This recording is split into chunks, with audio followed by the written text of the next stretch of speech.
Anugita channel में आप सभी का स्वागत है। आज का जो हमारा टॉपिक है वो है वृद्धि संधि। इसके पहले हमने देखा स्वर संधि के, दीर्घ संधि के बारे में, गुण संधि के बारे में। आज हम देखेंगे वृद्धि संधि के बारे में। दीर्घ संधि की जो हमने परिभाषा याद की थी या जो उसमें हमने फॉर्मूला यूज किया था, उसमें जो दो वर्ण है, जो बीच के यानी पहले शब्द का अंतिम वर्ण और दूसरे शब्द का पहला वर्ण, दोनों स्वर होने चाहिए, सजाति होने चाहिए और उनसे जो है दीर्घ स्वर बनने चाहिए। ये रूल था हमारा। गुण संधि में हमने ए और ओ की मात्रा देखी थी। ऐसे शब्द जिनमें कि ए की मात्रा है या ओ की मात्रा है या ऐसा कह सकते हैं कि एक मात्रा वाले शब्द आए, वो हमारे गुण संधि के रूप में आते थे। अब हम चलते हैं वृद्धि संधि की ओर। वृद्धि संधि जो है, वृद्धि का अर्थ ही है बढ़ोतरी यानी बढ़ना। तो जैसा कि मैंने बताया गुण संधि में एक मात्रा, तो अब वृद्धि संधि में वृद्धि हो गई हमारी और दो मात्राओं वाले शब्दों का प्रयोग इसमें होता है। यानी वृद्धि संधि की पहचानने का जो तरीका है, अगर एग्जाम में इस तरह से आता है कि जो निम्नलिखित शब्द दिए गए हैं उन शब्दों को पहचानो कि कौन सी संधि है, तो दो मात्रा वाले अगर होंगे और स्वर संधि है, उसमें स्वर संधि में अगर दिया हुआ है दो मात्रा वाले शब्द दिए हुए हैं, तो वो क्या हो जाएंगे, वृद्धि संधि के अंतर्गत आ जाएंगे। अब इसमें जो हमारा फॉर्मूला है, जैसा कि मैंने पहले भी बताया गुण संधि में, दीर्घ संधि में, तो वैसे ही इसमें भी हमारा एक फॉर्मूला है। इस फॉर्मूले के हिसाब से हम यहाँ पर एग्जाम्पल देखेंगे और उसको समझने की कोशिश करेंगे। अब यहाँ पर हमारा फॉर्मूला है अ और आ, यानी कि जो हमारा पहला शब्द होगा, प्लस के पहले वाला शब्द, उसका जो अंतिम वर्ण होगा, अंतिम जो स्वर होगा उसका अ या आ होगा। अगर पहले शब्द के अंतिम वर्ण में अ और आ आता है और दूसरे शब्द के पहले वर्ण में ए या ए आता है, तो वो किस में बदल जाएगा, ए के रूप में बदल जाएगा। यानी ए मतलब दो मात्राओं के रूप में बदल जाएगा। अगर जो दूसरा रूल है अ और आ, यानी पहले शब्द का अंतिम वर्ण जो होगा वो अ या आ होगा और उसके साथ अगर दूसरे शब्द का पहला वर्ण ओ या औ आता है, तो उसका रूपांतरण औ में हो जाएगा, यानी ये वाली मात्रा है ना। तो इस तरह से हम देखेंगे कि जो पहला शब्द होगा, पहला शब्द का अंतिम वर्ण हमेशा अ और आ ही होगा। वृद्धि संधि में पहले शब्द का अंतिम वर्ण हर बार अ और आ ही होगा वृद्धि संधि में, लेकिन दूसरे शब्द का जो पहला वर्ण है वो ए या ओ औ हो सकता है।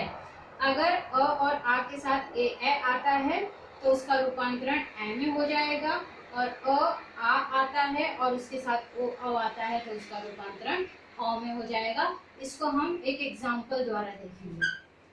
जैसे मैंने यहाँ पर लिखा,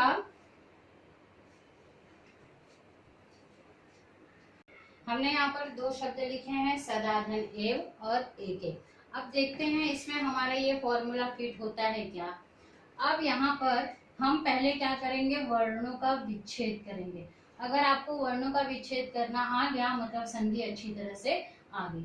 अब हम जब इस वर्ण का विच्छेद करेंगे तो स धन द में से आ की मात्रा हट गई, यानी कि ये स्वर हटने के बाद ये द जो है वो आधा हो जाएगा और क्या बचा, आ बचा। आ की मात्रा है, इसका मतलब यहाँ पर आ स्वर है। फिर हम आ जाते हैं इस तरफ ए व ए। तो इस तरह से हम देखेंगे कि जो हमारा बीच का स्वर आया है, यहाँ से हमने आ निकाला और यहाँ से हमने ए निकाला। अब आ और ए, ये हमारा रूल फॉलो हो रहा है। आ और ए अगर आ गए तो क्या हो जाएगा, यहाँ पर ए की मात्रा आ जाएगी, ए आ जाएगा।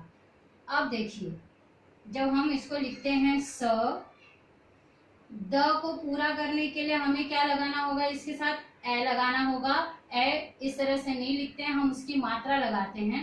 तो हम क्या कर देंगे, द, और यहाँ ये ए इसके साथ में मिल गया, इसलिए यहाँ पर क्या बचा है, वह बचा हुआ है। इसलिए ये वर्ड क्या हो जाएगा, सदैव बन जाएगा। इसी तरह से यहाँ पर भी देखते हैं, एक ए को अलग कर लिया, क को अलग कर लिया, क के साथ अ जुड़ा हुआ है तो क आधा हो जाएगा और यहाँ पर अ आ जाएगा। धन, यहाँ पर ए है और यहाँ पर क है, तो अब अ और ए दोनों साथ में आ गए हैं। यहाँ का पहले शब्द का अंतिम वर्ण अ है, यहाँ का पहले शब्द दूसरे शब्द का पहला वर्ण ए है, तो यहाँ पर हमारा ये रूल फॉलो होता है, अ और ए मिलाकर ए हो जाएगा यहाँ पर।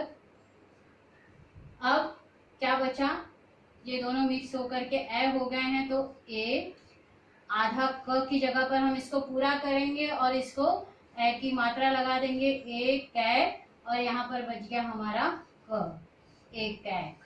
तो ये हमारा क्या बन गया, एक एक। अगर हमें संधि विच्छेद, एक एक वर्ड दिया हुआ है और संधि विच्छेद करने के लिए कह रहा है, तो हम इस तरह से एक एक करके उसको संधि विच्छेद कर देंगे। अगर ये संधि विच्छेद पहले से दिया हुआ है, उसका शब्द बनाने के लिए दिया गया है, तो इस तरह से हम उसका शब्द बना सकते हैं। इसके लिए हम और भी एग्जाम्पल देखेंगे। यहाँ पर हमने एग्जाम्पल लिखा, हित धन एशी। इसमें हम देखेंगे कि त के साथ अ जुड़ा हुआ है और यहाँ पर ए है, अ और ए वाला रूल फॉलो होता है, और यहाँ पर हम क्या करेंगे, इसका मतलब यहाँ पर ए आ जाएगा, तो ही तैशी, हितैषी। वन, न के साथ अ जुड़ा हुआ है, अ के, तो जब अ और अ मिल रहे हैं तो यहाँ पर क्या बन जाता है, अ बन जाता है। और हमारा यहाँ बचा व न। अब ये अ की मात्रा दूसरे पहले शब्द के दूसरे वर्ण में लग जाएगी, व न। अब यहाँ पर बचा श धी, वनौषधि। तद,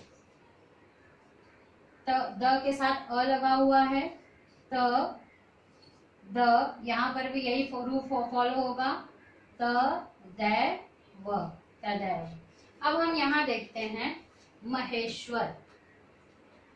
ये जो है शब्द दिया हुआ है और इसका हमें संधि विच्छेद करना है। कैसे होगा, महाधन ऐश्वर्य। हमने इस शब्द का जब संधि विच्छेद किया तो यहाँ पर क्या आ गया, महाधन ऐश्वर्य। अब कैसे आया वो देखते हैं।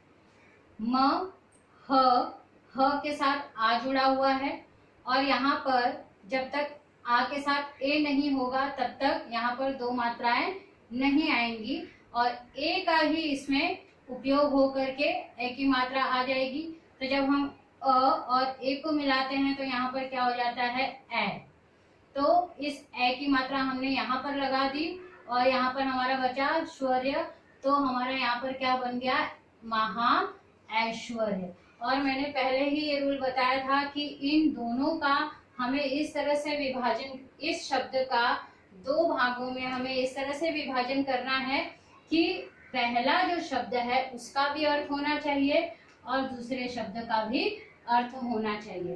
अगर मैं इसको छुपा देती हूँ और इससे अगर हम बनाते हैं शब्द, तो देखिए कैसे बनता है। म, हा को हम क्या कर देंगे, आधा भ और आ की मात्रा आ गई। धन,